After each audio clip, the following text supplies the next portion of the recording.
Hello friends, in this video we will see how to make a silk thread necklace. For this the materials required are some wrapped beads, matte finish beads, golden beads, flower caps, one pendant.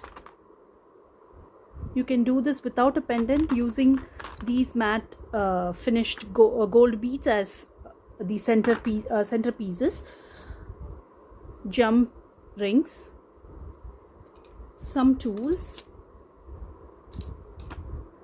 necklace cord and crimp beads, and also you need beading wires.